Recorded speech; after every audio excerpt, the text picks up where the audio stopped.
We are in a journey with Jesus through the gospel according to Luke. And we're going to look at it today again where we left off last time, which was where Pilate had tapped out and relinquished to the Jewish leaders to crucify Jesus. It wasn't good enough to punish him. It wasn't good enough to beat him and to scourge him. They said they wanted him crucified. We're going to look at today, we're going to see why they wanted that. I want to just sort of present to you a question to be pondering, if you will. Crucifixion has several dimensions. What do you think of when you think of the crucifixion? Do you think of the Lord's death? Is that what the Bible writers, Matthew, Mark, Luke, and John, is that what they push? Is that what they want us to see? Is the death? Or is it the agony? Is it the aspects of pain and suffering that he went through? Is that what they push and want us to really capitalize on and see? Or is it humiliation? What do you think it is that the Bible writers really want us to see because they write so much about it? I want you to just be thinking about that as I work my way towards that. We're going to be looking at the cross today. It's from the time that Jesus was turned over to the death squad until they put him on the cross on Calvary or Golgotha or the place of the skull today. And we're going to stay with him to that point, but then we'll have to leave and leave him on the cross this week until we get back to it next time and take him down and get him buried so he can be resurrected and we can get through the gospel according to Luke and get studying something else. But at any rate, that's what we're going to be doing today. We're going to be looking at the cross. And I'm so tickled and thrilled, and I love the fact that we're going to get to look at the cross and study some aspects of it and it not be Palm Sunday, that it's not Easter. We're getting to do it at a time. See, we only get to talk about the cross like once a year or something, And I don't think that's enough because it's so vital to our belief. So I'm just happy that we're going to get to do that. And all of us have heard about the cross and the crucifixion of Jesus. Even if you're not a church type person, you've heard of that. And you could probably tell us something about it. But what I want to really emphasize on are some aspects of it that we don't talk about much, that maybe we don't even know about. So that's kind of my goal and what I want to be doing today as we're looking at this aspect of the cross. Crucifixion. Man has never invented anything as depraved as crucifixion. Crucifixion is the cruelest, inhumane thing ever invented by mankind. And it really shows us the potential that each of us have and how low we can go in life, how depraved we could become. You, me, our children, people we know, how low we could potentially go. It's amazing. Now, though we would never crucify someone physically, each of us are very good at and would immediately crucify someone with our words. We're good at it. We're experts. We get better as we get older.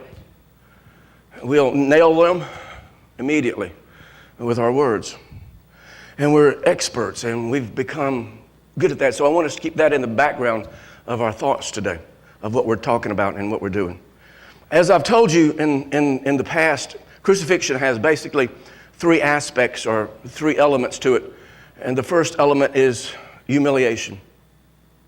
And the second element is the painfulness of it, the excruciation of it. And then the third element of it is, of course, death.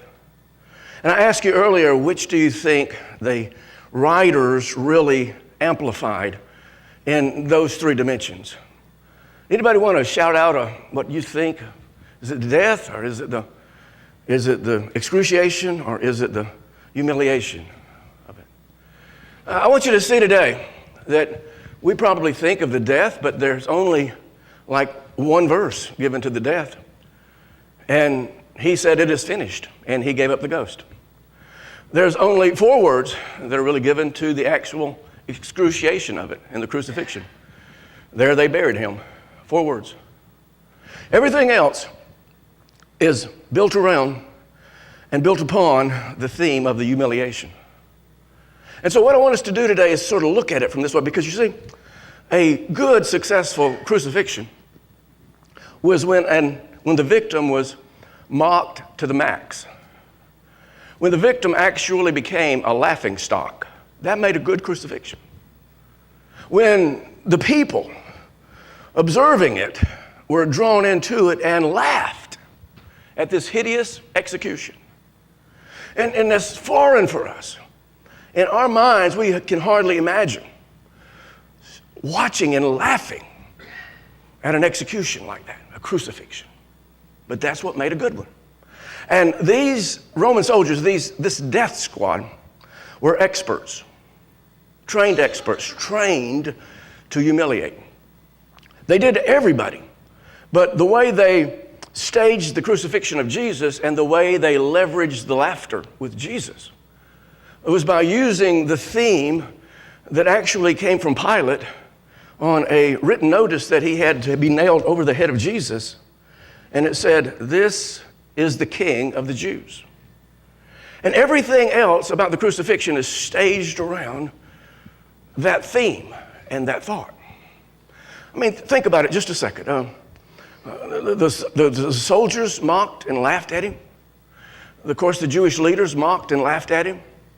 The crowd mocked and laughed at him. The passers-by waggled their head and laughed at him. Even the thieves, the criminals on the cross, mocked and laughed at him. Everybody was drawn into this humiliation thing. So I want us to kind of see this today and why this actually took place and the part that it really played in the cross. Now, Luke doesn't give us a lot of information concerning the time that Pilate turned him over to the death squad to be crucified, but until he hit the street. Luke picks it back up kind of when he hits the street carrying the cross, dragging the cross. But Matthew does, and Mark does, and John tells us what happened in the meantime. And so I want to pull a couple of scriptures. I want to pull a couple of thoughts here from the Gospel according to Mark first before we get into what Luke said and see what is said here in Mark's Gospel concerning what we're talking about. In Mark chapter 15 and verse 16, it says, "The soldiers led Jesus away into the palace." Now, that is the praetorium, and called together the whole company of soldiers. Now, that's 50 or 60 men. Why do they need 50 or 60 men? A death squad consisted of 4 men. What are they doing here? They're saying, come and watch the show. Come, we're going to put you on a comedy act. Come and watch this. Be a part of our comedy act. Watch what happens. And they put a purple robe on him. Now, first they had stripped him down. Matthew says that, and you'll see it as I finish reading here. They put a purple robe on him and then twisted together a crown of thorns. You've heard about that. But that's what the thorns was about this humiliation aspect. And set it on him. And they began to call on him. "Hail, King of the Jews!" There's the theme. Again and again, they struck him on the head with a staff and spit on him. That's total humiliation. And falling on their knees, they paid homage to him. Now, what were these 50 or 60 soldiers doing? They were being drawn in. They were laughing. They were mocking. And when they had mocked him, they took off the purple robe and put his clothes on him. And then they led him out to be crucified. They carried this diabolical satire on right into the streets of Jerusalem. You see, a successful crucifixion was when the executioners could turn this hideous execution into a bloodthirsty act that would draw in a burlesque, that would draw in all the audience, draw them into this sickening humor. And these soldiers, these Roman soldiers, this death squad, did an excellent job. I would think, knowing what I know about the scriptures, that God had the very best death squad that could take this mocking to the max. This is what made it good. This is what made a successful execution. Now, I want to read to you now the next verse that's in Luke. And we're basically going to skip it, but I just need to read it just to tell you why we're skipping it. As they led him away, they see Simon from Cyrene, who was on his way in from the country, and put the cross on him and made him carry it behind him, behind Jesus. Now, we did this at Palm Sunday. It was the sermon we did called This Man. We did this one, and I have you the HTTP address here. So if you want to watch it, if you want to hear it, or if you want to read it, it's available to you there. But I'm not going to go through that again. But now Judy says this next verse that I've talked about. I just can't find where I talked about it. So if I have, forgive me. But there's a specific couple of aspects here that I really want to draw out from this next specific part that we read in Luke. Luke 23.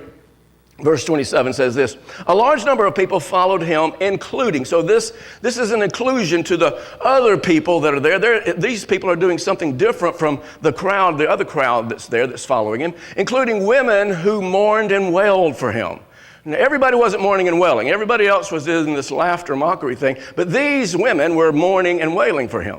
And Jesus turned and said to them, daughters of Jerusalem, that's extremely important, but do not weep for me, weep for yourselves and for your children. Now that's very, very important. For the time will come when you will say, blessed are the barren women, the wombs that never bore, and the breasts that never nursed. Then they will say, now hold on to this because I'm coming back to it. Then they will say to the mountains, fall on us, and to the hills, cover us. For if men do these things when the tree is green, what will happen when it is dry? What is Jesus speaking of here? What's he referencing? What's he referring to? Now, what's so interesting here is that from the time that Pilate turned Jesus over to the death squad until the time they put him on the cross, these are the only words recorded by Jesus, recorded Jesus saying. The only words that are recorded. After he's on the cross, he has the 7 statements. But this is it. This is vitally important, and important that we get it. Now, these women, they were not the followers of Jesus. They were not the ones who followed him around in Galilee and aided him and supported him in his ministry. These women were daughters of Jerusalem. They lived in Jerusalem. That was their residence. That's who they were. They were professional mourners. That's how they made their living. They were professional mourners. And so these are who these women were. Now, it's so interesting to me that in all of Scriptures, you never find a woman speaking hostile things about Jesus. You never find a woman who's saying negative things about Jesus. Now, men did all the time, but not the women. Why is that? Why do you think that is? It's because Jesus respected women. He never talked down to them. He never saw them as lesser, though the whole society, the rest of the society did. Jesus didn't. If he did anything, he exalted women. And it's because of the teachings of Jesus Christ today in Christian-based societies that women are seen as equals and not lesser. Women, you need to thank Jesus for that. Because you lived in some of these other countries, you couldn't be you. But Jesus made women equal. And you need to thank him for that because you are equal. You're not lesser. I don't care what your husband says. I don't care what your boss says. I don't care what anybody says. You are you, and you are special to God. Now, what's so interesting here in this passage is Jesus didn't turn to these women and say to these women and say, I really appreciate your sympathy. I need some sympathy right now. I'm not getting any loving, and I really, really do appreciate your sympathy. That's not what he said. What did he say to these women? Don't weep for me. I'm not the victim. You're the victim. Weep for yourselves. Weep for your children. What's he saying? He's saying, weep for this generation. Now, I don't need to explain to this church what that means. Jesus is referring to a time that's going to come upon that generation where the Roman armies are coming in and going to annihilate the whole place. Going to tear down Jerusalem, going to tear down the temple, going to butcher and slaughter infants, babies, women, men, everybody. Turn that off. Everybody is going to be slaughtered. I am trying to stay on track here. Everybody is going to be butchered. Women will be raped. Men will be slaughtered, and those that aren't slaughtered will be crucified until they run out of lumber to crucify on. This is going to be horrific.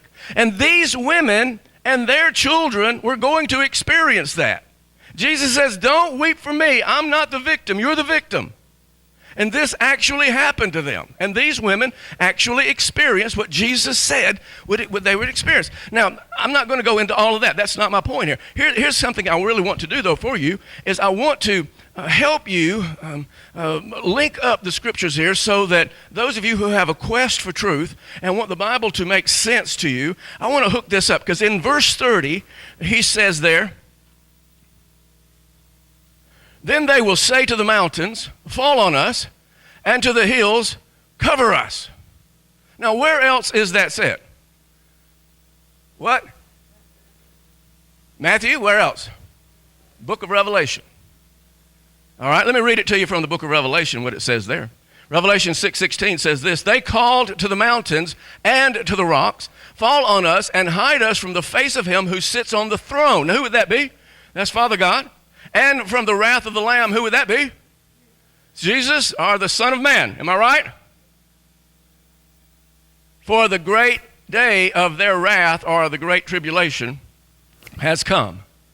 And who can stand?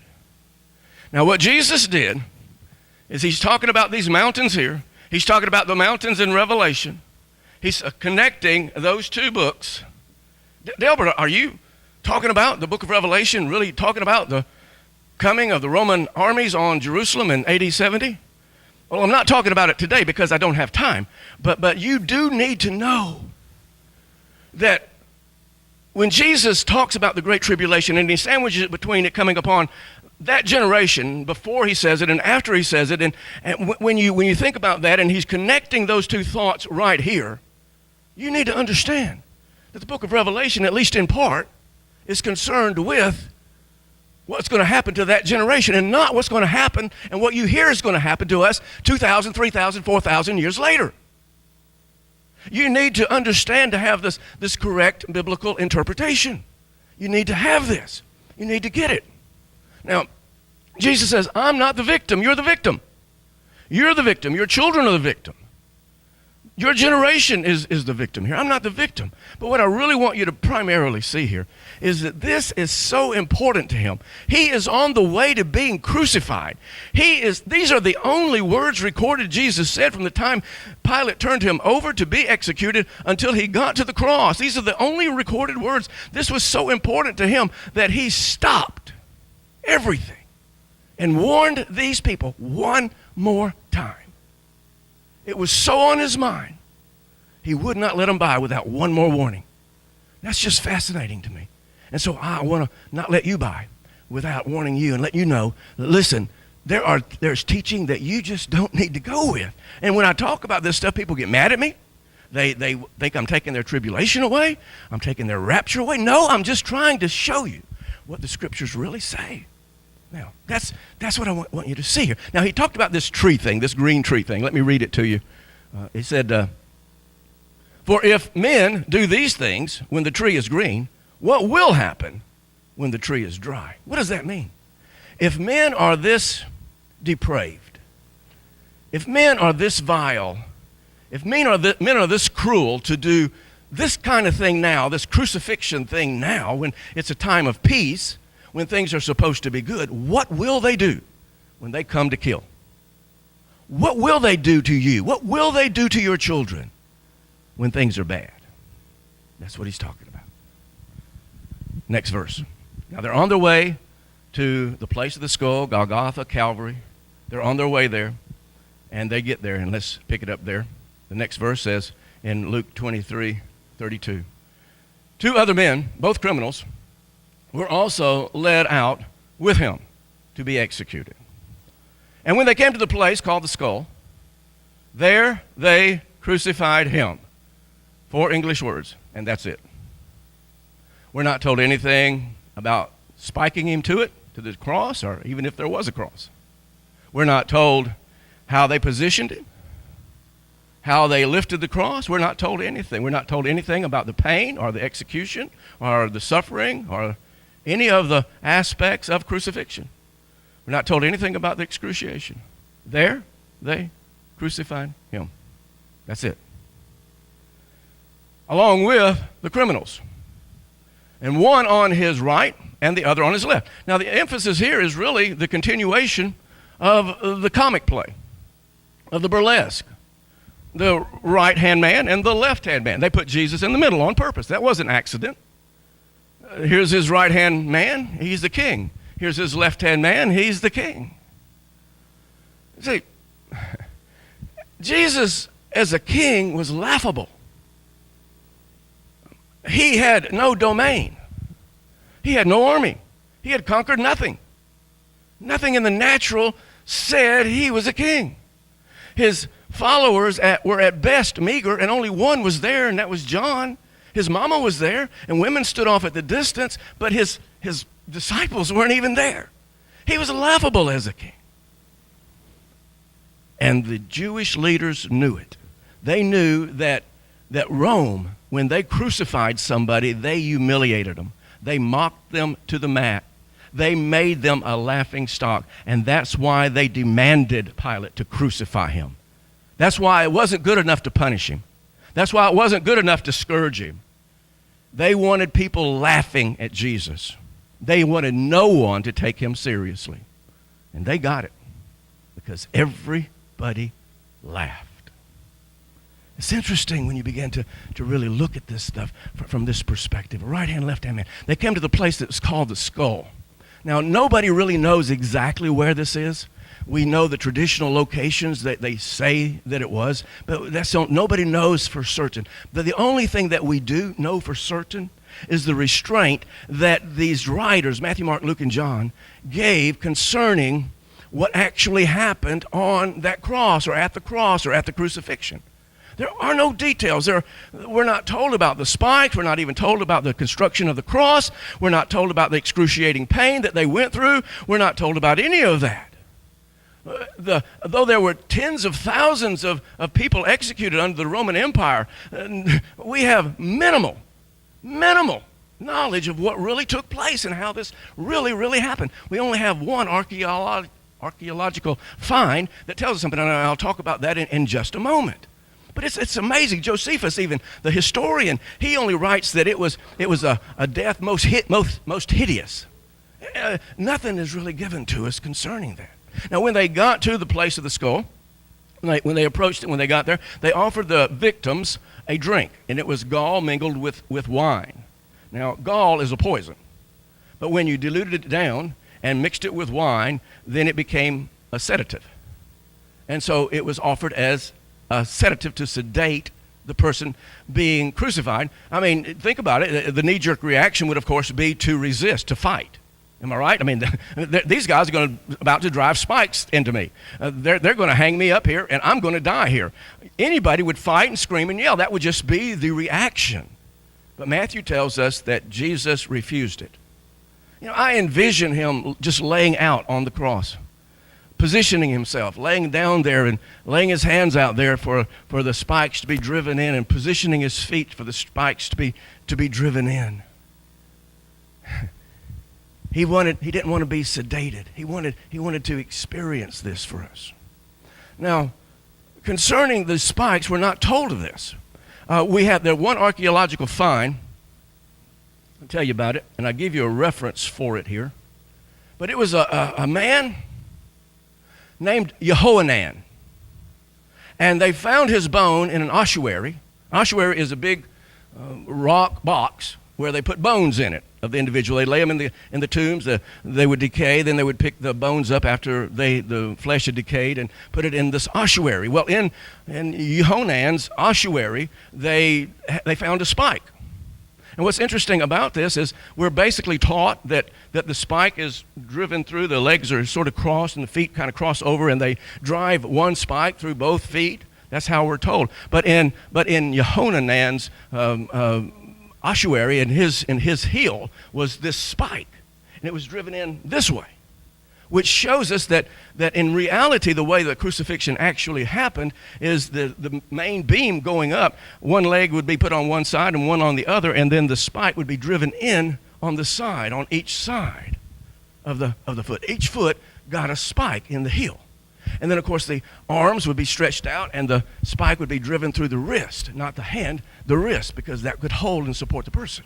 Now, we're not told any of this in the scriptures. The writers, none of them, tell us this kind of information. But can you imagine the excruciating pain that would incur? A spike driven through your heel and through your hands, and I mean, all of us have suffered nerve damage. I mean, imagine the nerve damage that's happening here. We've all had a pinched nerve somewhere in the back, or maybe you've had a toothache like I have, and then when that nerve goes off, I mean, it like blows the whole side of your head off, right? And it blows your eyeball out. And it's excruciating. Imagine what was happening to these people who were crucified. Imagine what was happening to Jesus as he was crucified, the excruciating pain that he went through. But none of it's talked about. That's not the emphasis of the cross. How interesting. What's happening is everybody there is being drawn in to this demonic humor. It's sad when you really begin to look at it from this perspective. Every person there is caught up in it except his mother and maybe John. Everybody else is diabolical here. They're coming to this comedy. The Roman soldiers are all into it. The teachers, the leaders of Jerusalem, the leaders of the Jews, they're all into it. People that are in the crowd are all into it. The passersby are all into it. They're onto this mocking and laughing and spewing out these insidious things, and they're saying and making jokes of people dying on the cross. Even the criminals who are crucified with him are in it. And both of them were in it. And I'll talk about that in just a second. So what I want to do, you see, it's like something has come over them. It's like something's happened for people to be this cruel and this mean. And so what I want to do is I want to read from Luke, but I also want to read some from Matthew and some from Mark, just to pull out some of this. I can't read all that's written about it, but I want to read some of it that's written about it. So in Luke chapter 23, verse 35, it says here, the people stood watching. Now, just stop there. Is that what you do? Would you want to stop and watch people being crucified? This has become entertainment. The people there stood watching, and the rulers even sneered at him. They weren't just watching. They were hurling insults and sneering and making jokes. And they said, he saved others, let him save himself, if he is the Christ of God. And I want you to start noticing the times that the word Christ is used. Christ is the Jewish term for king. And of course, the Gentiles' term for king is king. And then also notice the time of the Son of God is used in these verses that I'm going to be reading you, because this is the theme. This is the theme of the crucifixion of Jesus. Let him save himself if he is the Christ of God, the chosen one. And the soldiers, here they come. The soldiers also came up and mocked him. They offered him wine vinegar. Now, this isn't the sedative wine. This is a mocking wine. What they were doing is like presenting a king a glass of wine. They were honoring him with the wine. It shows you as I'll read on. The wine vinegar, and said, if you are the king of the Jews, save yourself. And there was a written notice above him, which read, this is the King of the Jews. It's right in the center of the whole thing. The whole thing is staged around this particular written notice given by Pilate, and it's our title, and it's their theme. And one of the criminals who hung there hurled insults at him. Aren't you the Christ? Save yourself and us. I'll talk more about that in a moment. In Matthew's gospel, here's some things that he wrote about it. Beginning at verse 39, chapter 27. Those who passed by, just people passing by, coming to see the show. Those who passed by hurled insults at him, shaking their heads. I mean, just imagine it. Well, look at you. You're something, aren't you? Look at you. They're waggling their heads. In the same way, the chief priests, the teachers of the law, and the elders mocked him. Everybody's into it. He saved others, they said, but he can't save himself. He's the King of Israel. Let him come down now from the cross, and we'll believe in him. He trusts in God. Let God rescue him now if he wants him, for he said, I am the Son of God. In the same way, the robbers, plural, who were crucified with him also heaped insults. Now this is amazing to me. Heaped insults on him. Here they were hung up there just like him, dying. And they're caught up into this comic. They're caught up into this sickening comedy act that's going on here. Something's going on. Mark, reading from his gospel, Mark 15:32, just to point out the same thing. Let this Christ, this King of Israel, come down now from the cross, that we may see and believe. Those, plural, those crucified with him also heaped insults on him. Only Luke talks about the thief on the cross and how he repented and said, I want to come into the kingdom with you. And Jesus says, today you'll be with me in paradise. Only Luke tells of that. Initially, they both hurled insults. We'll talk about it next time. Initially, they both hurled insults, but this one saw something. This one saw this Jesus guy, either to his right or to his left. This guy saw something that he wanted. He recognized Jesus to be who he is. We'll talk about that more next time. I want you to see this word that's translated mocked in the English language. It's the Greek word epihizo. And what it means is to play with.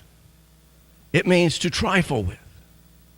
See, the execution of Jesus had become this insanely funny comedy. And everybody was in it. I started seeing it, and started seeing how the emphasis was on the humiliation aspect and the dishonoring aspect of the thing. And so I went through each gospel, Matthew, Mark, Luke, and John, and I counted the verses from the time they got to the place called the skull until Jesus died, and counted the verses. In Matthew's gospel, there's 18 verses given to it. In Mark's gospel, there's 16 verses given to it. In Luke's gospel, there's 14 verses given to it. And in John's gospel, there's 8 verses given to it. And it's dominated. It's dominated by this mocking, by this humiliation, by this joking, sinister, comic act, this diabolic comedian thing going on here. This burlesque show that's being projected. It's become a play, a trifle act. It's amazing. This is the emphasis of what the gospel writers write here concerning the cross. Now, it's become a comedy act, an insanely funny comedy act. But this is God the Son. And this is blasphemy at its apex. No one has ever blasphemed God like this. No one has ever sinned like this. You're crucifying the Son of God. No one. If there was ever a time to send a fireball out of heaven and burn them all up, this was it. If there was ever a time for the deluge to really happen, this would have been it. Not back when Genesis, but now the flood should come and destroy them all. If man is this depraved, if man is this sick, God needs to do something. He needs to release the angels of God to go and slew them all. If there's ever a time where God's vengeance could be justified, this is it. When the punishment could come upon man, when the smiting could come upon man, when the crushing could come upon man. It needs to happen, and it needs to happen now. And it did. It did. But not on the Roman soldiers, and not on the Jewish leaders, and not on the crowd, not on the passersby. Came on Jesus. All of humanity and its sins and its depravity is hurled at the Son of God. In the writings of Isaiah that were written 750 years before this event that we're talking about today took place, Isaiah wrote of it. David wrote of it 1,000 years before it happened. But I want to pull some scriptures from Isaiah.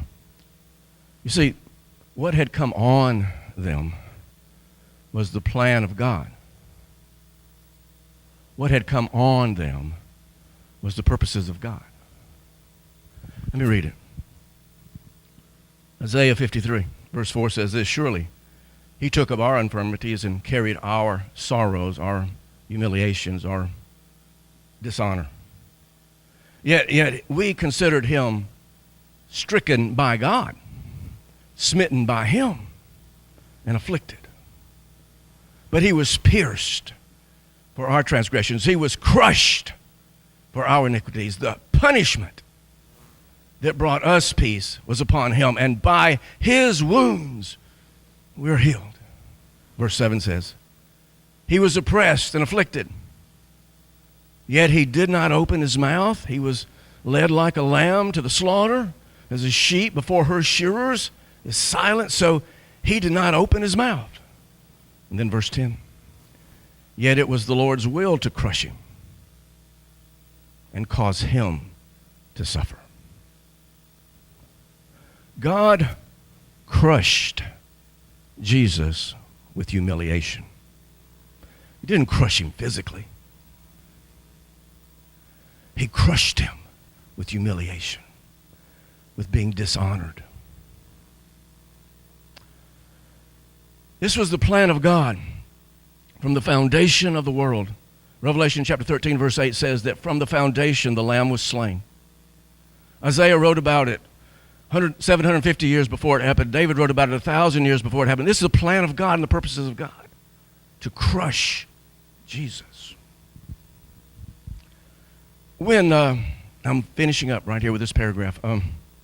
When you or I go through crushing times, and we have, or we're going through them now, or we'll go through them, do we see God doing it, or do we see Satan doing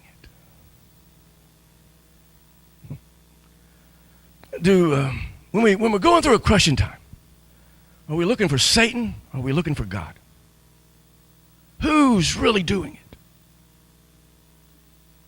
See, many of you right now are going through crushing experiences. Is it God, or is it Satan? See, it's so easy for me to look back at my crushing and humiliating and dishonoring times of my life and blame Satan. But once I get through those times and I look back, I see God crushing something out of me. Crushing something out of me so I can fulfill his plan and his purpose and my destiny. So what I want to tell you, what I want to encourage you to do is when you've gone through them in the past, or you're going through them now, or we'll all go through them in the future, instead of looking for Satan, let's look for God. Because there's probably something that needs to come out of us so that we can fulfill our destiny and that we can fulfill his purpose for our lives. Is it God, or is it Satan? And you'll always come to the place in a crushing time. You'll cry out, "Why? Why me? I don't understand." We all do it. But so did Jesus.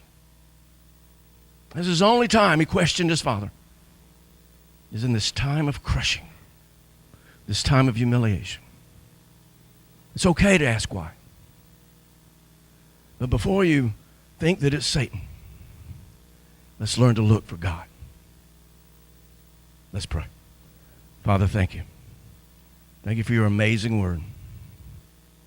Father, let us look different at the crushings that we experience.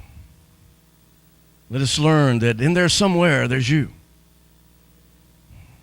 You've allowed it. You've brought us to this place. There's something that is good about it. We don't understand it. We don't like it. but it's obviously of you, because from the very foundation of the world, you have a plan for us. And it's your desire that we fulfill it. So, Father, I pray, help us understand these things.